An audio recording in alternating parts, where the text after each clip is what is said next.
Hey everybody, welcome to Brick Vault. Today is another LEGO Top 10 MOCs of the Week episode where I show you the coolest custom creations I happen to find people building in LEGO bricks throughout this last week. Like always, way more than just 10 cool creations are here. Links to everybody I'm talking about and more are in the description below. If you have any extra time, check out our web store, brickvault.toys. We sell custom LEGO MOC instructions there. We work with some amazing designers from all over the world. It's an excellent way to help support both us here at the channel as well as the designers we work with. Let's jump straight into some honorable mentions of the week. There is the Stargate MOC from Captain Mutant. It's a really well-built display vignette. You can actually vote for this in LEGO Ideas. I think the 25th anniversary is coming up pretty soon. Aaron Newman has this amazing commissioned build. This is the MSI optics monitor and Aegis TI-5 computer. Hope I said that all right. They look excellent. The builder Ransom Fern has built the LEGO Augur MOC, and you tell me if you think it's better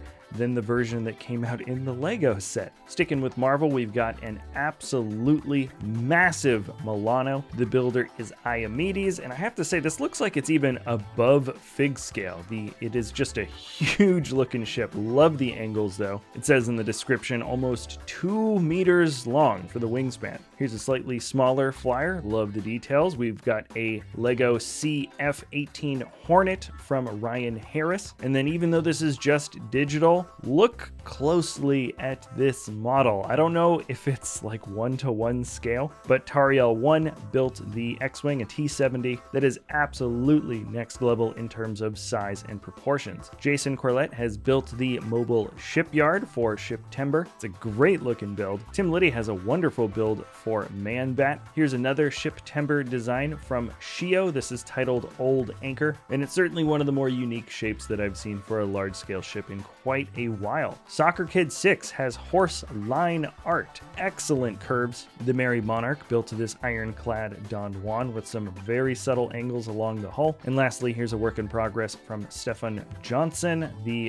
Gringotts looks really cool from here. And now let's jump straight in to the top 10. My personal favorite of the week, the builder Axidroid has Battle of Wakanda. Very rarely do we see these large scale dioramas, battle dioramas within the Marvel universe, and it's nice to see that somebody tackled it with such a huge idea in mind, and they backed it up with some great building techniques as well. You've got the glowing shield. There's some inlaid LEDs underneath the actual stacked trans blue pieces, so you get a bit of that glow effect. The sand green is an interesting base color for a lot of the grass. It makes everything feel a little bit more dry, and it matches up a lot better with the dark tan, and the action shots are just pretty darn excellent. It is a solid battle scene. Number 9, moving down, is from Timothy Kachev. The title is Pie, and I just think it's so appropriate that he used bread pieces for the exterior of the crust. I suppose it's up to you whether or not you think it's a cherry pie or perhaps a mixed berry pie. I think it's mixed berry. The trans red pieces have a great way of capturing a bit of the jelly that you generally get with a pie like this, and it's certainly one of the most appetizing looking LEGO builds of the week. Cylon-tw has a wonderful looking creation here. It is titled Ninjago Collab. This is one of 16 different parts of a much larger Ninjago themed sort of water city diorama. When you take a close look at this model here, you'll see tons and tons of excellent details. There really are lots of fun shapes and creative uses for pieces, a great level of vibrance, and ultimately just an awesome looking atmosphere. But if you check out the links below, he's got a link to a full video of a much larger diorama that this is connected to. And if you think this is impressive, it is certainly worth taking the time to checking out some more of these builders media accounts. Eero Okkonen is jumping in at number 7. This is Augur of the Last Peak. The signature minifigure hand for eyes style is very easy to recognize with this builder. Love the design for the hair. What piece is that makes up the center on the chest with the reflective color? That's a really interesting piece. I like how it matches so perfectly with the gold that wraps around the center of the body, and it's just such a simple an elegant looking figure that matches so well with the sort of serene stand and atmosphere around it. All right, number 6 is the thumbnail picture from Khang. This is This is the Colossal Titan. I've seen a few different Attack on Titan themed builds before. Nothing quite like this. It's not just the bust of the Titan that he's put together, but also a bit of one of those main walls that it seems to want to destroy. It is such a cool and weird, disturbing humanoid monster. I like the use of the different horn pieces that he's put into the body here and there in red that really kind of simulates a bit of that stringy muscle detail. Minifigure satchel bag pieces are used to make up the nostrils for the nose, and the whole thing together is a convincingly disturbing build. You could definitely scare small children with this if you had it up in your house. To date, this is easily my favorite Attack on Titan themed Lego design. And now let's move over to a medieval themed build that's not at all really related to Attack on Titan, though some of that architecture aesthetic is still sort of present, from CheeseyStudios. This is the Joust of Sir Bob and Sir Leon. I really like that the designer kept the old sort of tower, spire, turret design present for all three of the different main base colors. You've got the dark orange with the white top trim, still built with cylindrical turrets. And then we don't see this quite as often, but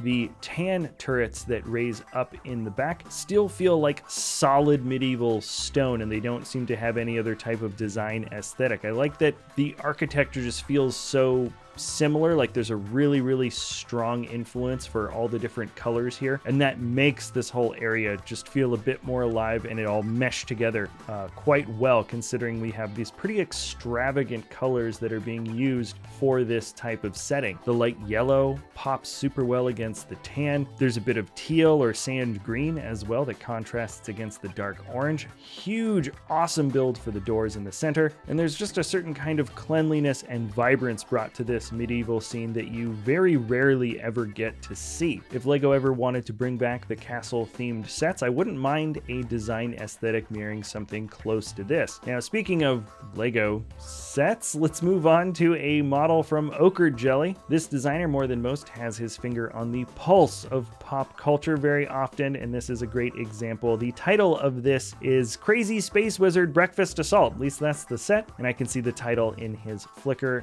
saying Got Space Milk? Could you imagine if this was the May 4th exclusive promotional set? Scared Ray, weird green milk mustache on Luke's beard, plus a fun build for whatever this sea cow thing is.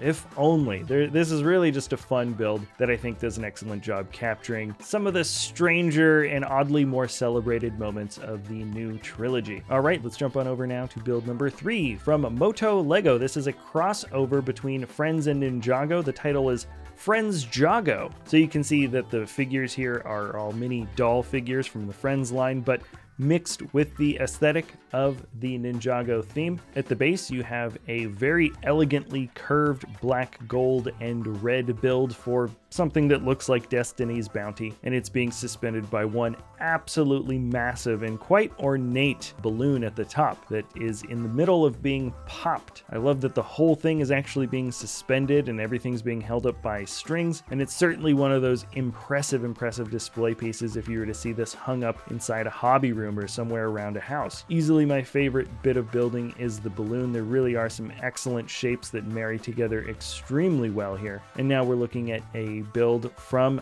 Bas van Houwelingen, and the title is I'm a Poor Lonesome Cowboy. Apparently this is based on a comic or series of comics. I see Lucky Luck and Tenderfoot and Daisy Town comics in the description below. Personally, I'm unfamiliar with the source material that this build is inspired from, but the characters are wonderfully expressive. The universe has got a lot of atmosphere to it. I love that you've got these big-headed horses with kind of funny, wonky bodies. Four fellows look to be not very happy, all sitting together on one horse. Each one is a little bit shorter than the next. And there's just a fun, round, poppy nature to the different proportions and shapes that make up both the bodies of the figures and the horses, like the knobby knees and the big round noses. All right, let's jump jump on now down to the last build. Number 1 of the week is from Pask67. The title is the Batman logo. This is a fun diorama. It's got a bit of action. It's also sort of surreal because the logo's cool, and then the designer, I think, decided to have some fun with it. And the yellow backdrop seems to be oozing out like goopy paint. It almost reminds me of a Dali painting. And the bad guys all seem to be getting caught in this yellow, strange ooze. The superheroes seem to be hanging out. There's a forklift that's holding up the logo in a strange way. I think Superman's also helping. And there's just so many strange little elements to this build that I can't help but just stare at weird things, like the cats are having a meeting in the corner. Why are there rubber duckies all playing around in one aspect of the goop? There's aliens hanging out, mushrooms growing, sewage coming out of the base, like the base is really strangely dirty and odd and decrepit. There were a lot of fun choices made with this custom design where it looked like a few different elements of MOCs and models all came together in a strange synergy, and you end up just having a fun, odd Batman tribute scene that somehow works really well despite the fact that it's all very, very strange. And alright, that's it for my favorite top 10 MOCs of the week. Let me know what you guys think about these builds in the comments below. Thank you so much for sticking around to the end of the video. If you enjoy our content, feel free to like, subscribe, comment, share. If you got any extra time, check out that web store of ours, brickvault.toys. Thanks again for watching, and we'll see you next time at Brick Vault.